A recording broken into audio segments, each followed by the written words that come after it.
Motivational प्रसन्न channel में आपका बहुत बहुत स्वागत है।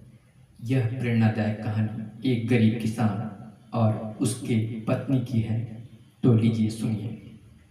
एक छोटे से गांव में एक गरीब किसान अपनी पत्नी के साथ रहता था।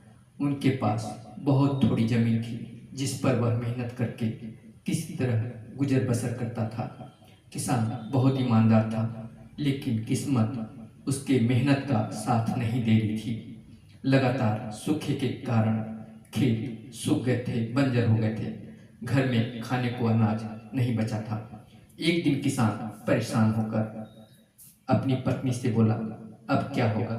शायद हमें सब कुछ बेचकर गांव से जाना पड़ेगा। यह सुनकर उसकी पत्नी पहले मुस्कुराई और बोली, हार मत मानो, यह समय भी बीत जाएगा। भगवान उन्हीं की मदद करता है जो खुद की मदद करते हैं। उसने सुझाव दिया, हम खेत में मेहनत करें, अगर पानी नहीं है तो कुआं खोदते हैं। जब तक जान है उम्मीद नहीं छोड़नी चाहिए।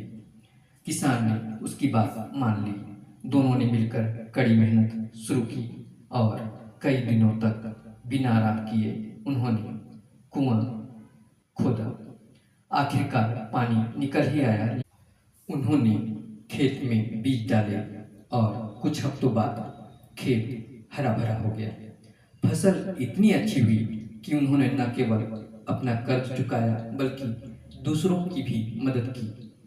किसान ने अपनी पत्नी से कहा, अगर उस दिन तुम मुझे हार मानने देती तो मैं आज कहीं का नहीं रहता, बर्बाद हो जाता। पत्नी मुस्कुराकर बोली, मुश्किल समय हमें मजबूत बनाने आता है, न कि तोड़ने। जीवन में कठिनाइयां आती हैं, लेकिन हिम्मत और मेहनत से हर समस्या का हल निकल जाता है। कभी हार नहीं माननी चाहिए, क्योंकि हर अंधेरा नए उजाले से पहले आता है। इसी बात पर मुझे दो पंक्ति याद है। कठिन समय से मत डरो, रखो मन में आस, मेहनत से मिटता है हर दुख का आभास। जय श्री राम मित्रों।